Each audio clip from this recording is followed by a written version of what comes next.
Welcome to In the News for September the 8th, 2023. I am Brett Burney from appsandlaw.com. And this is Jeff Richardson from iPhone JD. How you doing, Brett?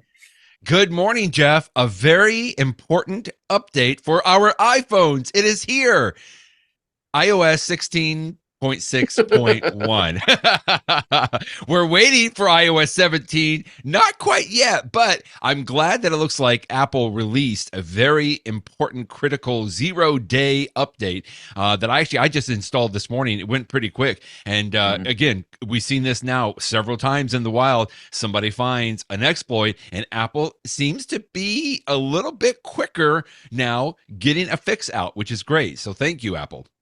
Yeah, no, this is an interesting one. You know, from what I understand, because I had a link here to the Citizen Lab, which is up in Canada. They're associated with, and now I'm blanking on the name of the university, but this is what they do. I mean, they look for security holes that could be, especially things that could be dangerous to folks who are involved in, civil rights, so those sorts of organizations. And apparently there was somebody working in Washington, D.C. They don't say what organization that they were working for, but they had a phone and they were just having the Citizen Lab check it routinely to make sure that it was safe. And sure enough, they found something. And this was a bizarre 0-day exploit. It looks like it came from the NSO group, which, as we all remember, is based in Israel. They are one of the top ones for cracking iPhones.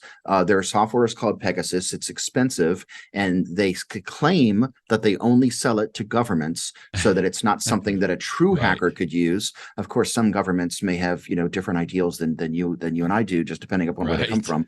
And so the idea is that a government would use it for like a terrorist iPhone, but obviously this guy was apparently some sort of a civil rights person, and yet some government apparently considered him to be, dangerous. And so they hacked his phone. And what's scary to me is that the way it happened is they simply sent him a message.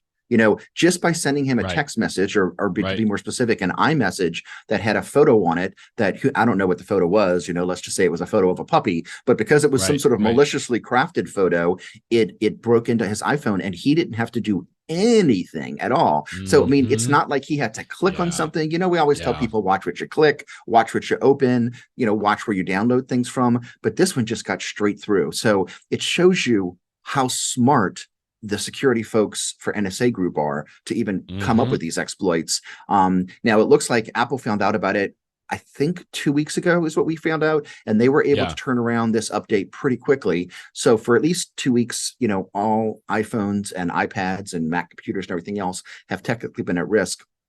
Now it is patched. Now, again, these are targeted attacks. I mean, my guess is that you would have to be a special kind of person to have this sent to you. And, I can see many people saying, hey, why is, a government going to target me? But then again, you never know. I mean, and all sorts of things are malicious and things can fall into the wrong hands. I mean, bro, I'm an attorney and, I represent people that have all sorts of, whether they be business interests or personal interests. You never know when somebody's going to be targeting you to try to make you the attack vector. And, many other people could be involved in industries where you may think that I'm just Joe Blow who works for company A, but maybe somehow you're a target, or maybe somebody's even just picked you randomly to try something out on you before they use it on the real target. So it makes good sense to update your iPhone, and it's good to see Apple doing what they should do, which is fix these exploits as soon as they learn about them.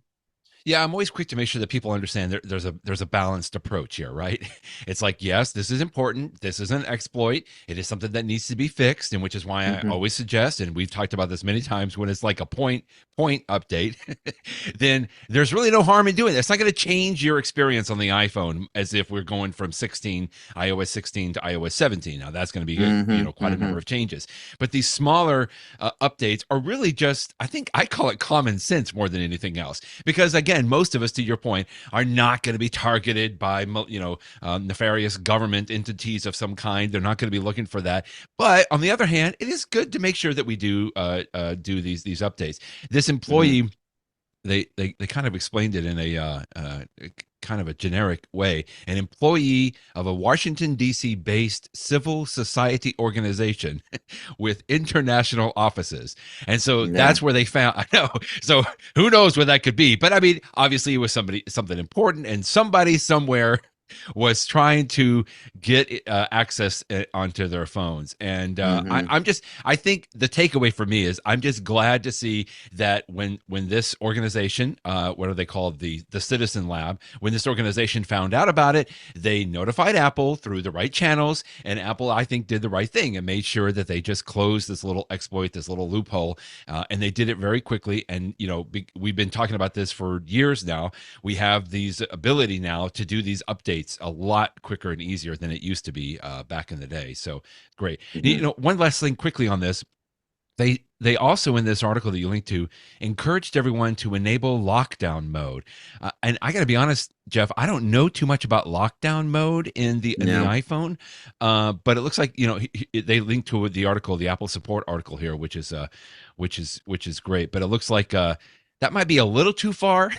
I think for that's what I most of us, think. but yeah, if it's something that you really are truly concerned about, then maybe at least be aware of the lockdown mode there. Yeah, if you know Good that you stuff. work for an organization and you have a position that you feel like you actually Hmm. might be a target, you can turn on this mode. And lockdown mode does prevent a lot of the useful things. It definitely limits the usefulness of a lot of iPhone services, but it's Yeah, something that you yeah. can turn on and turn off if you want. You may decide, for example, if you're traveling to another country, that you would just feel Yes. more Okay. comfortable turning Yeah. on lockdown Right. mode when you travel and stuff like that. So it's nice that you could do that. By the way, the Citizen Lab, it's University of Toronto. That's the Yep. just to give them full Exactly. credit, and kudos to them for doing this type of research to help us out, because unless you find exploits like this, they could just continue to exist in the wild and be exploited. So. Let's stay on the security topic just for a little bit Hmm. longer, and this involves um, something that is a little stomach churning in some aspects here. But we've been talking about this now for a couple of years, and it's really the they call it CSAM, child sexual abuse material.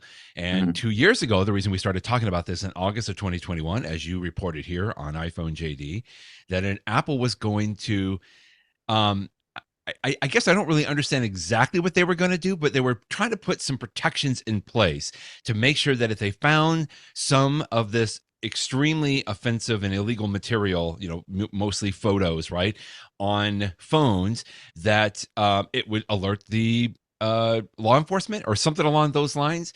And we haven't seen anything really come about. Apple's kind of touched upon it, but you linked to another story today from Wired that Apple has now decided to officially kill the CSAM photo scanning tool, which on one hand doesn't seem to make any sense at all, Jeff, but on the other hand, I can see why Apple made this decision as well.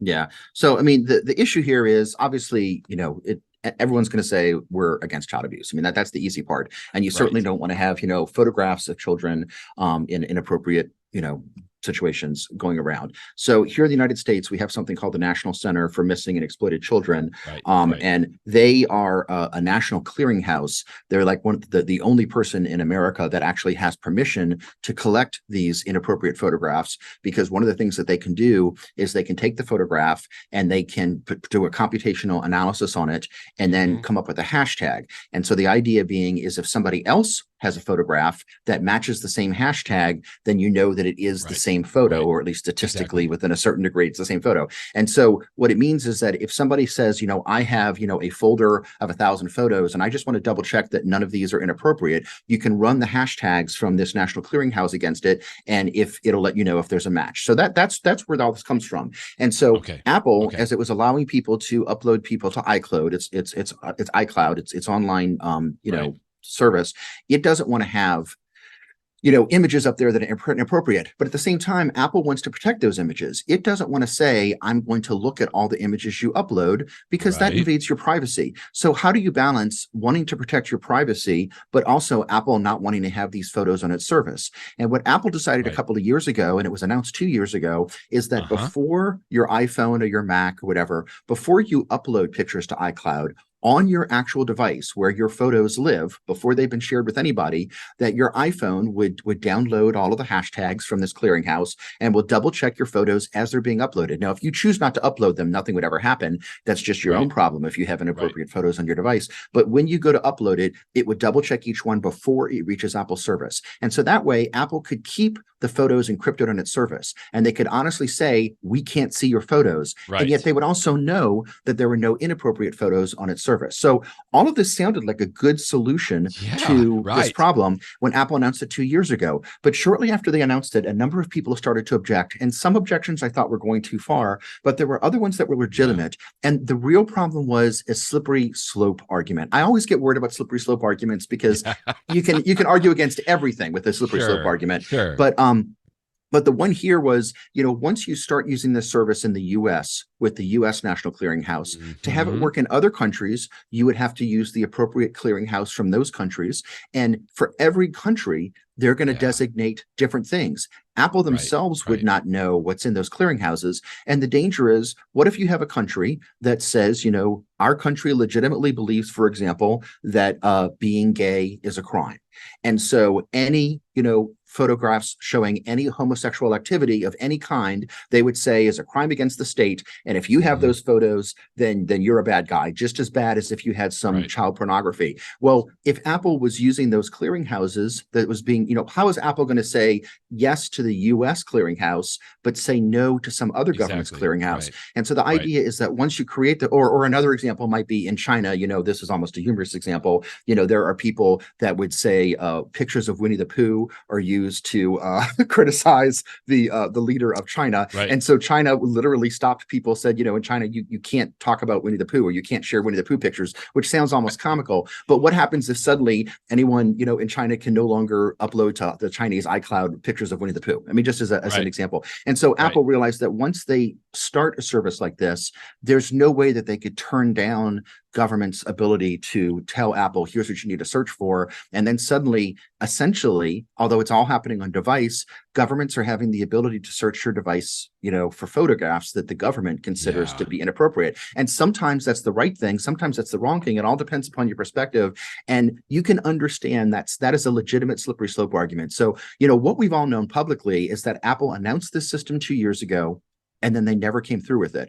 And we were all wondering, what's the story? And so the reason that this is a news this week is because there was a statement released to Wired magazine by somebody at Apple that he's a little coy in the description of the reasons, but that's a good way basically to put it. Is saying that it is this this slippery slope argument. The quote there is Eric, gosh, I can't pronounce his last name, Newman Schwander, but he says, quote, we concluded it was not practically possible to implement without ultimately imperiling the security and privacy of our users, which that's a statement that is not very specific, but there's you understand where he's coming from there, that we can't as a practical matter. It's a shame because it's you start with good intentions.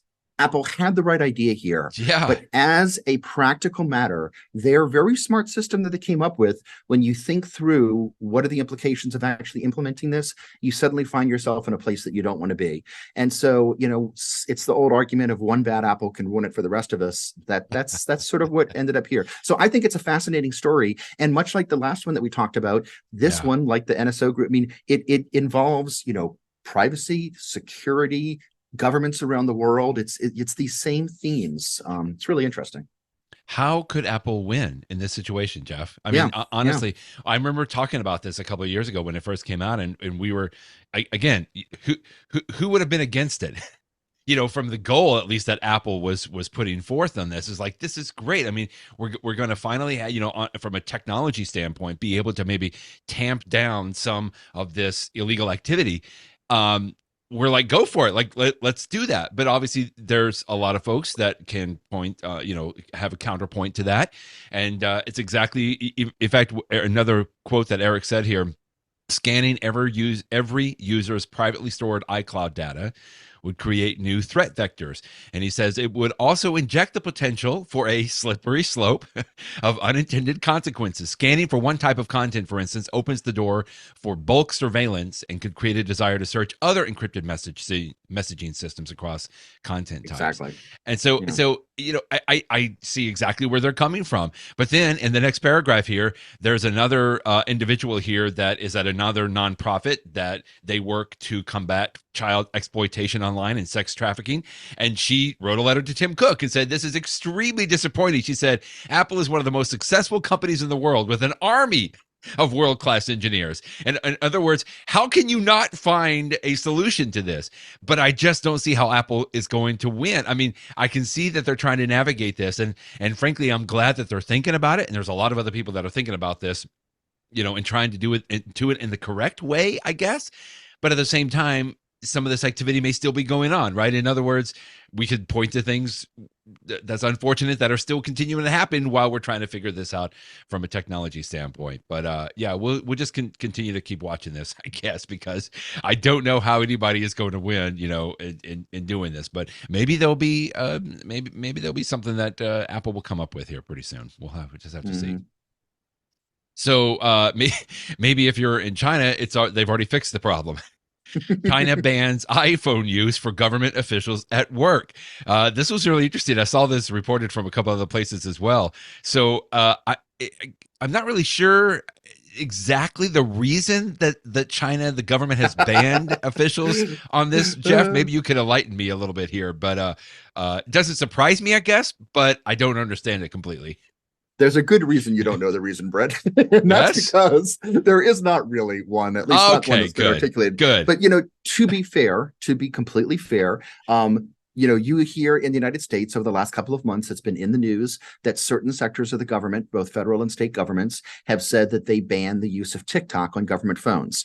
TikTok, of course, is based in China, although folks that use TikTok in the United States are supposedly using U.S. servers, and it's a separate U.S. company, although albeit affiliated with the Chinese entity. And so when you use TikTok, if you decide to spend your time looking at a certain type of video on TikTok, let's just say kitten videos, cute kittens, is the government of China finding out that Brett Burney likes to look at kitten videos? I don't know. TikTok claims no, but I guess it's theoretically possible. And so because of that, that has been enough. That fear has been enough for government officials in the United States in certain sectors to ban the use of TikTok on government iPhones. So iPhones of government employees. So with that in mind, knowing that people in the United States have also made decisions that, you can argue about the basis, China has decided we are banning, if you work for the government, and of course it becomes, if you work for the government, you can't use an iPhone, and you can't even for your government work, and you can't even bring an iPhone into work. And of course, working for the government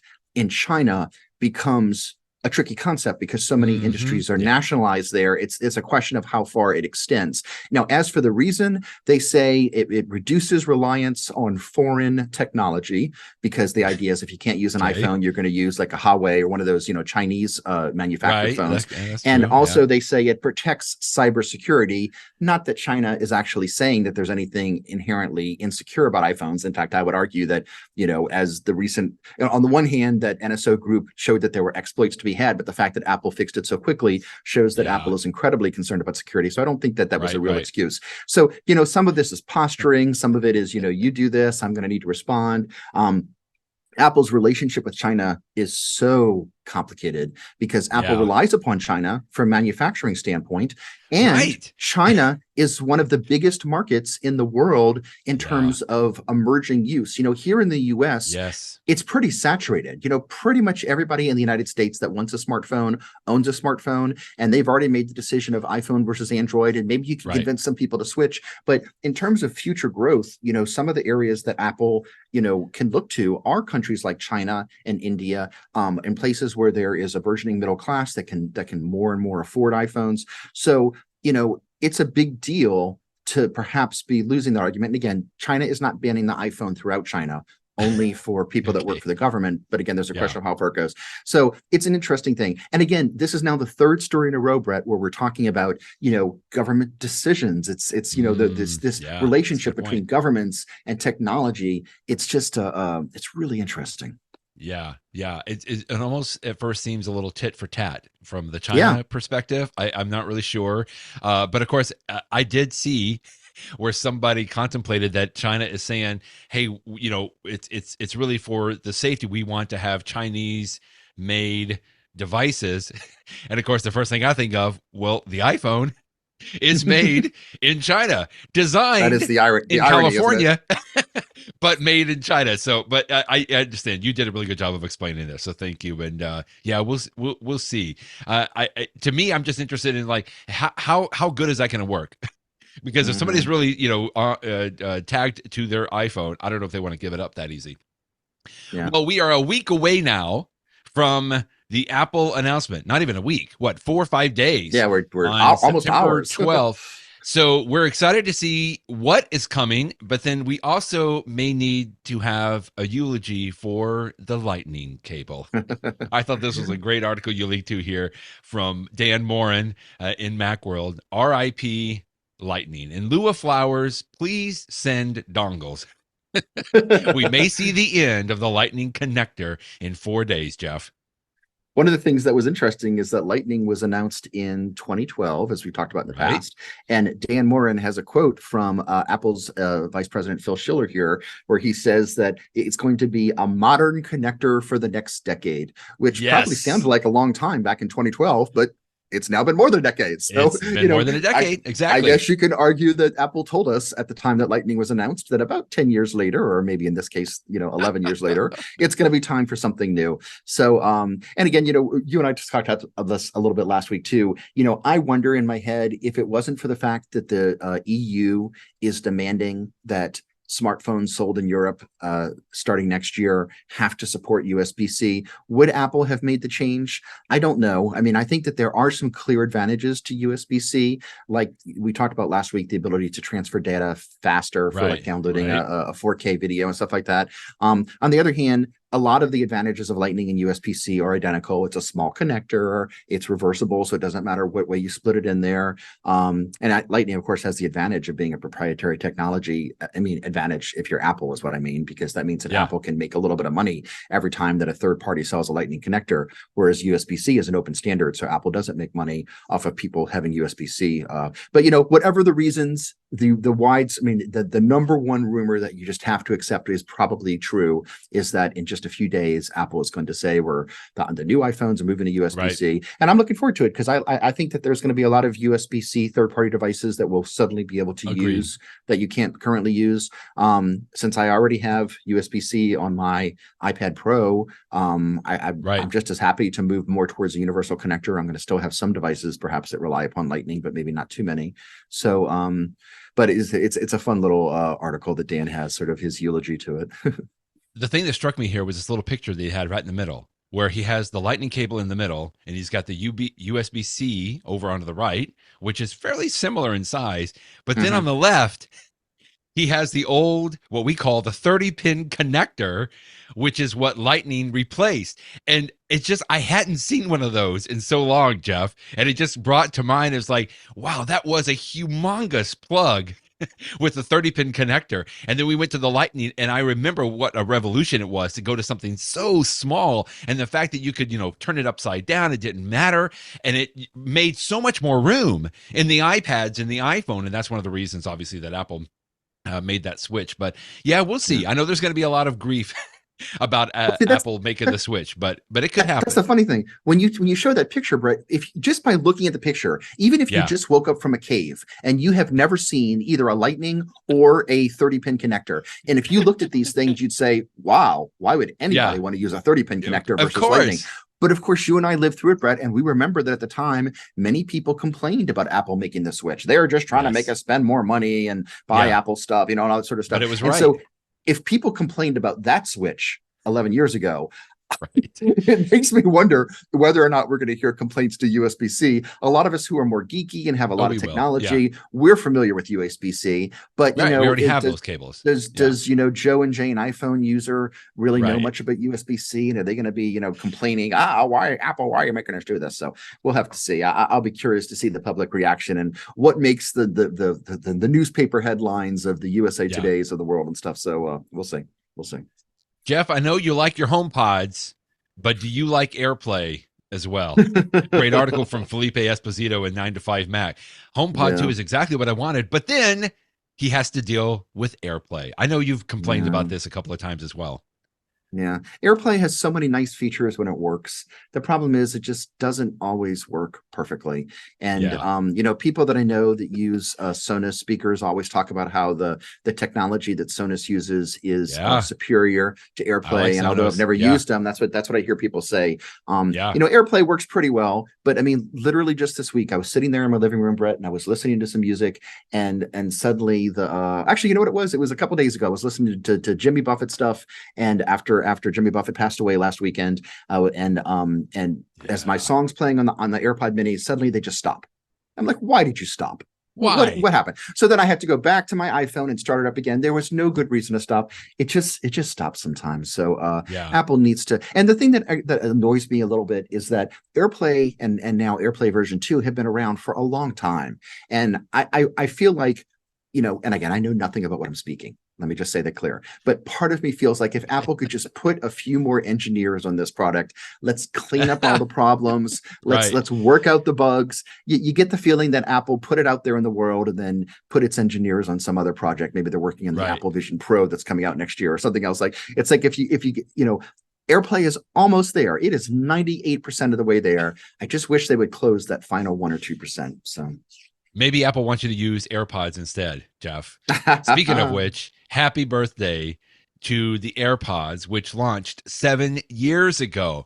can you believe And it's been 7 years? I Wow. cannot. I Yeah. cannot. And I remember having, just like you, I think you ordered, it was December 2016, as you talked about in your post today, but you ordered one immediately, but you didn't get them until January, the middle of January, or no, January 5th. Sorry.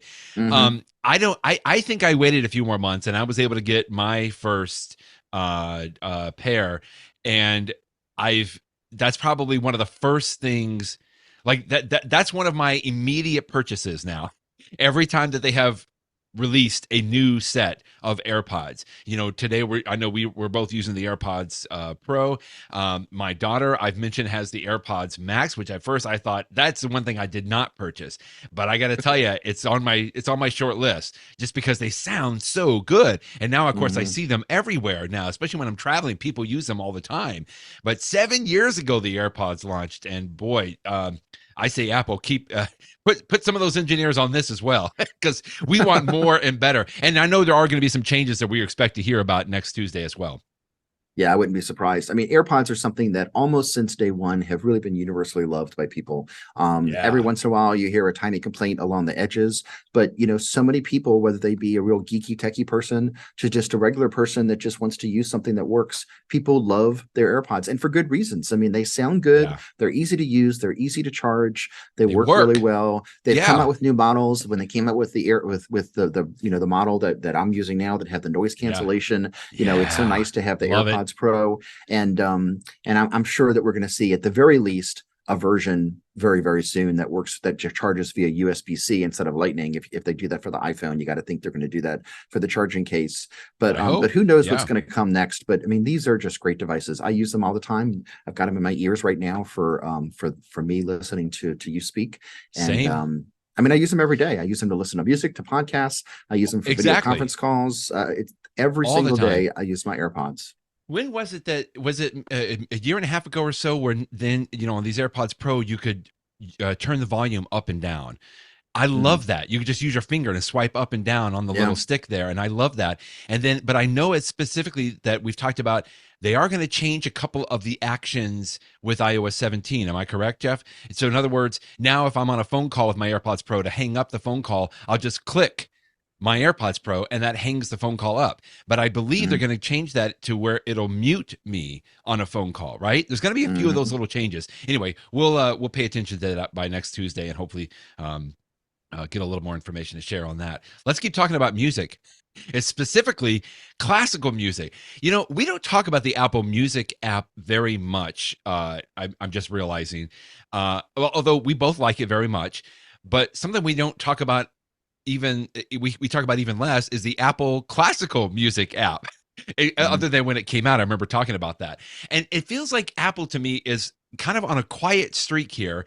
They acquired a couple of other companies, whatever that was that they acquired from the classical music, and that's what turned into the music app, Hmm. Prime Phonic or Prime Music, Right. something like yeah, okay. Yeah. And then now you link to a story today, which wasn't about a specific piece of software, but it's a library of classical music that's been around for years, for decades. What was the name of this company? BIS, BIS. yeah, a Yeah. revered classical music label out of Sweden that they're actually joining Apple. Reading this, I'm just thinking to myself, that's fantastic that Apple is, I think, putting resources into, frankly, I think, a genre of music that they don't have to pay attention to, Jeff, is what I'm thinking, right? They have plenty of time that they can put, for Taylor Swift focus, right? And all the pop and everything else. But I'm thrilled to see that Apple is continuing to make some investments in the classical side as well. It's a fun story here because this company BIS was founded by this guy in Sweden, Robert von Baer, who's now in his 80s. So it's Yeah, time for him to be retiring soon. right, And so right. this company that he's built on, he's found a new home for it by selling out to Apple. And he says he and his entire team is going to continue to work for Apple after the purchase and stuff. So from that standpoint, it's sort of a feel good story. But if you step back, it's also sort of interesting because BIS, it's not just a collection of songs like Prime Phonic was, but Mm-hmm. they're actually a label. I mean, if you are a modern Yeah, person that right, plays classical right. music today, you could sign up for BIS to be your record label, just like any other record label you might sign up for. And so I think, if I'm correct, that this is the first example, Brett, of Apple owning a record label. And again, it's not the Yeah, record label that's right, going to be, working with Taylor Swift or anything like that. It's going to be a very niche area, but it does make you right. wonder, will Apple do more in the future? And just for example, I mean, if I have signed with BIS as my label,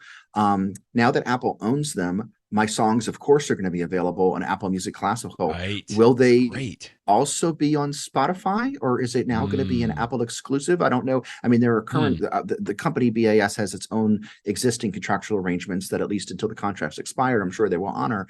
But it Right. does make you wonder going forward. I mean, will there be a time in the future where certain labels are owned by Apple and certain labels are owned by Spotify? Yeah. And the idea is, if you want to listen to this artist, you have to do it on a certain service. Much like Yeah. if you want to watch the latest Disney movie, you got to do it on Disney Plus. You can't necessarily do it on, Amazon Prime or Netflix. So I don't know. I mean, that it's just sort of an interesting thing. But Yeah. without that could be a potentially negative implication down the future, or at least more limiting implication down the future. But for this particular story, This is this great. beloved, apparently classical label, it sounds like it's a perfect home for them. It's a great way for the company to continue on as a part of Apple. So It's a different world because this, like, just like you said, I hadn't think about it that way. This is a technology company owning a record label. Now, Apple knows how record labels work because we remember back in the day when Steve Jobs had to do some fantastic negotiations with the record labels at the time, right? To mhm. actually even get them to agree to let him, but put 99-cent songs on iTunes, for example. So it's just kind of interesting that now, full circle coming around, they're owning a label. And again, it's great that it's like this, preserving a lot of this music that I'm afraid, unfortunately, a lot of people maybe don't pay as much attention to, but good on that. Hopefully, once they do incorporate the BIS label, you'll be able to not only play it in CarPlay in your own car, but you can have a listening party amongst your friends in other cars. I don't know. I got to see how this is going to work. But this story from Chance Miller that you linked to from 9 to 5 Mac really intrigues me. This is using CarPlay, which I use all the time, and I listen to music all the time. But now there is SharePlay that's going to come out in iOS 17, so that if I want to have a listening party, listen to the same song that a friend is listening to in their car, I can do that. I don't know if I have a use case for that, Jeff, but I'm intrigued to see how it's going to work. Yeah. I mean, the one that I thought of, in fact, just to back up a second, SharePlay is a technology that's been around for a little while. It did not That's right. exist That's right. at the height of the pandemic in 2020, because if it had, when, we had friends and family that you just literally could not see because of COVID, I might have actually tried SharePlay so that we could both be in our own True. respective homes, True. and yet Yeah. we could watch the latest, blockbuster movie at the same time, and text back and forth with each other Right. during it. Right. Having said that, I have yet to try SharePlay with anybody else. Maybe you and I will have to do it, Brett, if we want to watch a movie together from across across the country at some point. So Okay. taking that SharePlay technology from your TV room into your car with this new technology, you and your car and somebody else in another car can be playing the same songs at the same time. If one person pauses it, it'll pause for the other person. If one person adds something to the playlist from one car, it'll be added to the other. And the example I can think of is people that are taking a road trip and traveling in multiple cars. Hopefully the driver is not doing it, but maybe the person in the passenger seat could be acting as the DJ, not only for their own car, but for the other car as well, which could be interesting. Of course, it also means that somebody in one car could decide to play, 100 poop sounds, and then the other car gets to listen to that too. So there's definitely a potential for hijinks there. Yeah. But it's an interesting by technology. The way, to your point, I think here Zach is Chance is talking about, you don't have to both be in the car. The gentleman that he was sharing with, Zach, which is another writer at 9 to 5 Mac, wasn't in the car with me. He was at home in Mississippi, and I was driving around town in Texas. So they were able to listen, so I can see where maybe that would be fun. If my daughter's driving, we could listen to the same song at the same time as she wanted to, So anyway, just be interesting to see things coming out from iOS 17 as well. Yeah. Time for the Where You At segment. Where you at? We got a couple of fun stories. This one I thought was great. I always feel like we have a fun story, and then we have, one that's like, thank goodness that there is this technology out there.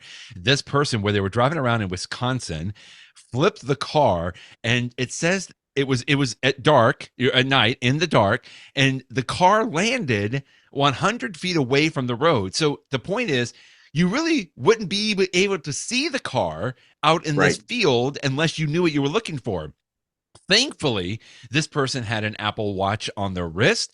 It had fall detection enabled. And so immediately, I think it sounds like, when the accident happened, it contacted the local, like the fire department, and they were able to track exactly where this car was located. And we even have the fire chief is making a statement here that we would not have been able to discover the car were it not for this technology.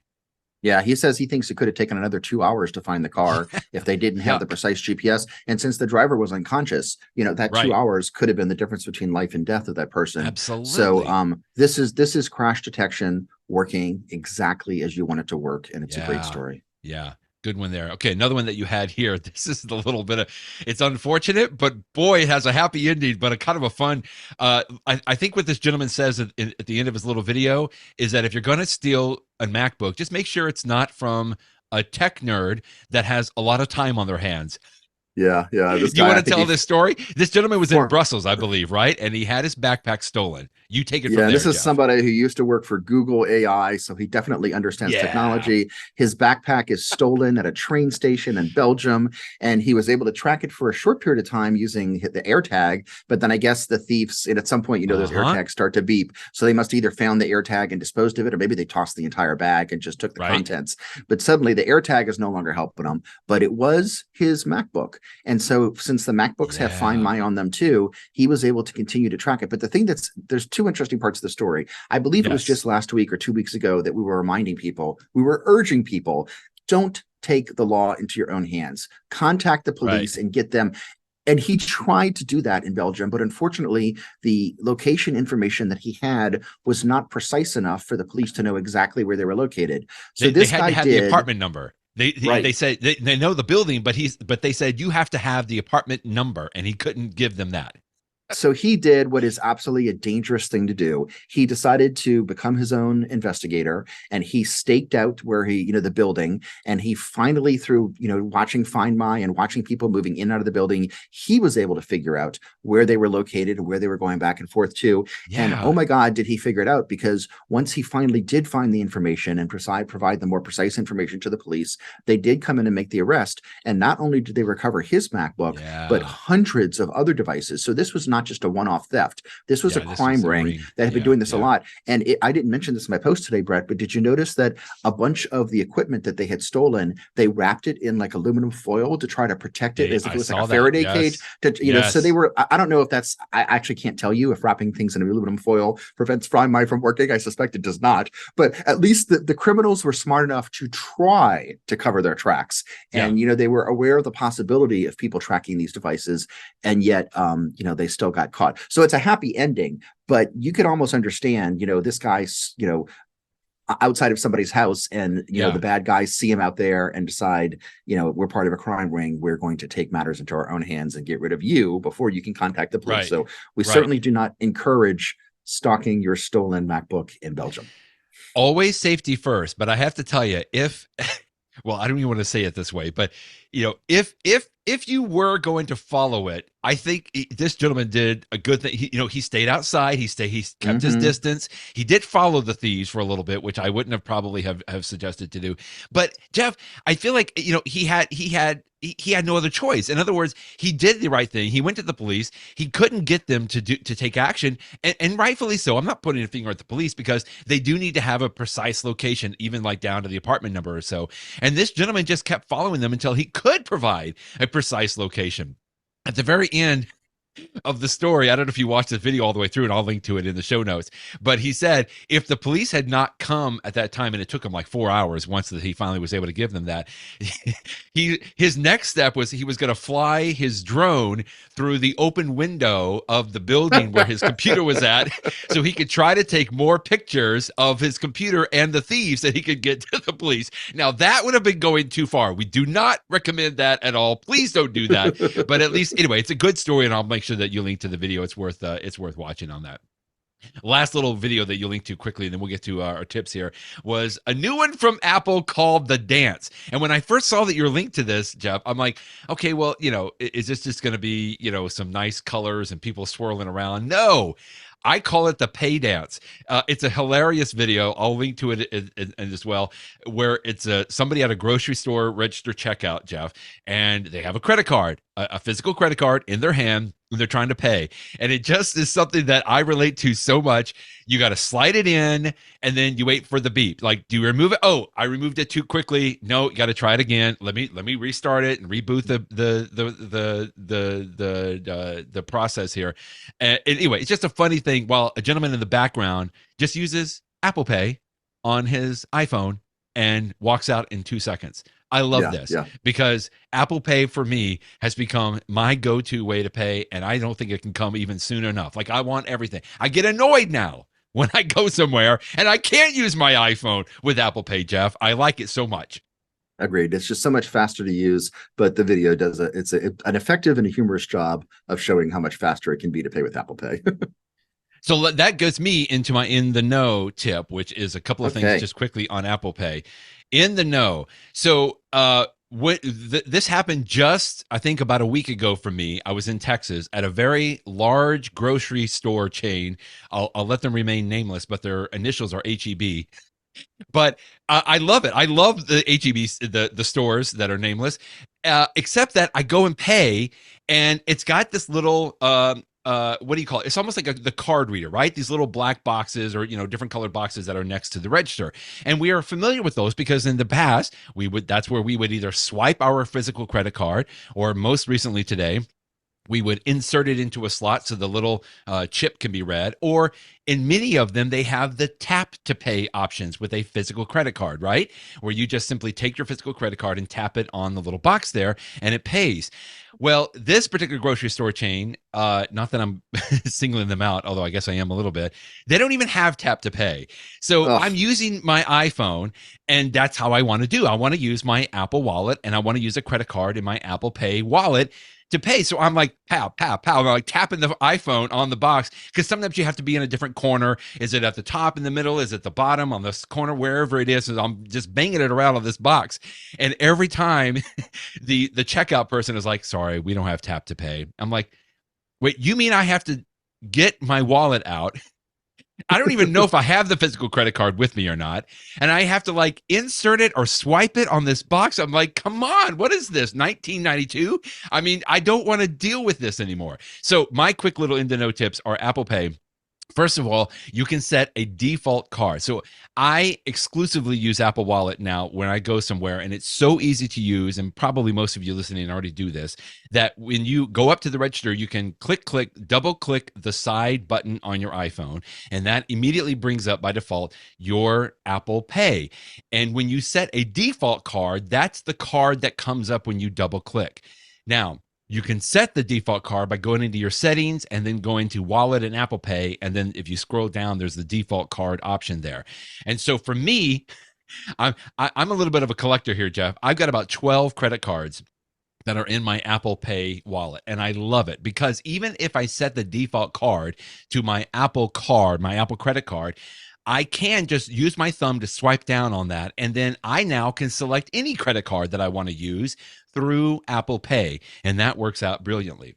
And the other little quick tip I'll just add on this after the default card is when you go into your Apple Wallet, since like I said, I've got a list of about 12 different credit cards here, you can actually rearrange the credit cards. So I've got, a couple of American Express and a couple of Chase cards, and I like to put those together, right? And then I've got one for an airline card and one for a hotel card. If you go into your Apple Wallet and you tap and hold on a credit card, it looks like it's like you're pulling it out of the wallet, and then you can just use your finger to slide it up and down so that you can rearrange how the credit cards come up. Because if you have, maybe 5 or 6 or so, and if you want to select one quickly while you're standing at a register, you can double click the side button. Apple Pay comes up, your default card is shown, but if you want to swipe down, then you can select another credit card. And I like just rearranging them so that they make a little more sense to me, like the ones that I use more often than others. So those are my Apple Wallet tips for In the Know today. Yeah, those are good tips. In fact, I was following along as you were describing them, and that's all interesting. I guess I had set my default credit card a long time ago and forgot about it, and it is appropriately set, but that's neat stuff. So my tip today has to do with some cool, fun things to watch. And, I'm reminded, I don't know if you can tell, I'm wearing my Saints t-shirt today because, of course, football season starts in earnest this weekend, and are we ready for some football?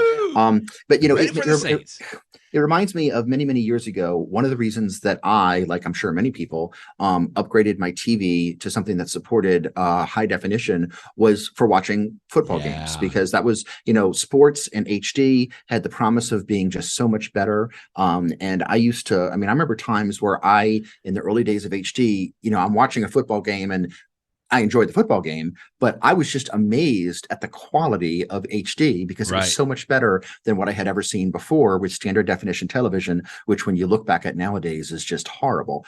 And then, of course, technology has advanced, and now we're at the stage where people may have a 4K television, so you can even buy an 8K television nowadays, and you can have an HDR. And so one of the things I was realizing the other day is if you want to, I am no longer amazed when I watch a football game in HD. I'm now immune to that. But if you want to restore that sense of wonder, here's my recommendation for you. Okay, let's go. If you want to blow your mind, here's the ingredients that you need to do this, Brett. First of all, expensive. This is going to be very expensive. Well, hopefully it uses equipment that you already own. Okay, the first thing that you need is an Apple TV 4K. Those have been out for the last 2 years now. So, as long as you have one that you've purchased in the last 2 years, you have an Apple TV that supports 4K. The second thing that you need to have is a television that supports not only 4K, but also HDR.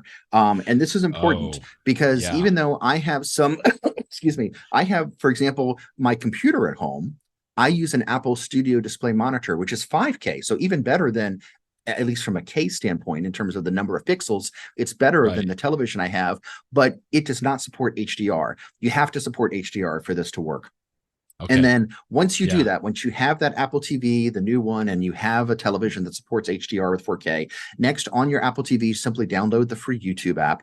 And the YouTube app for about a year now they've supported actually 4K and 8K for a long time, but they've supported HDR. And so there's a number of channels. And the one that I'm recommending today is one of many, but the one that I'm recommending is a channel that happens to be called 8K Vision, and I don't know who's behind this or anything like that. How many Ks? Exactly. But if you go to this channel on your YouTube app, and if you have the equipment that I discussed, you can watch these videos. Now, the videos are often advertised as being in 12K or 8K or 24K. Yeah. The reality is that you're not going to see better than 4K anyway, but it doesn't really matter. It's not really the 4K version of it or the 8K version of it that makes it impressive. What makes it impressive is the HDR. These videos, some of them are of nature. Some of them are close-up macro photography that's in like a lab with a really black deep black background and very colorful things in the foreground that are well lit. Some of them are overviews of cities. You can go through, New York and Paris and places around the world. But any of Wow. these videos that you watch, if you look at them on a computer screen, I guarantee you, if you go They right look now good on your there. computer screen, and you Yeah. look at them, you're going to say they look good, but they're not going to Yeah. blow you away, Brett. But if No. you turn Yeah. off the lights and you turn on your Apple TV and you watch them with a great HDR, I promise you, if you've got good equipment, you will be blown away by these videos. It is one of Okay. these, and it reminds me of how breathtaking, like I said, it was way back when I first encountered HD. The Right. videos are just, some of them are just completely jaw-dropping. And the difference between having HDR and not having HDR is it's just beyond. Yeah. You can just turn these things on and watch for a long time and get mesmerized.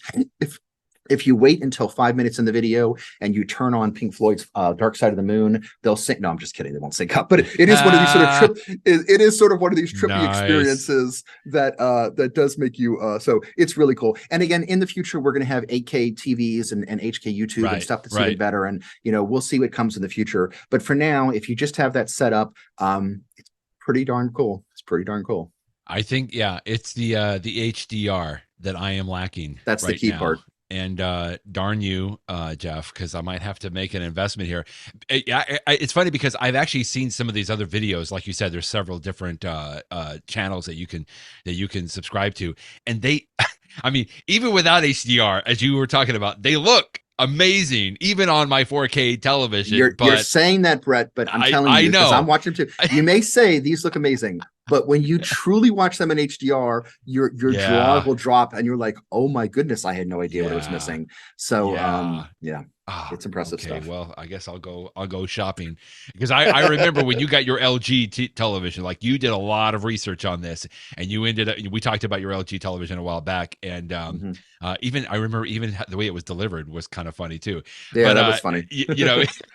But you've been using it, and I know that you've talked about it many times, and that's great. Okay, well, I'm off to get a second mortgage on my house and get a new HDR television. So in the meantime, we'll talk to you next week. This went pretty long. I assume next week we might even go a little bit longer as well, because we're going to all be waiting to see what Apple is talking about on Tuesday. So I'll be very excited to talk with you next week, Jeff.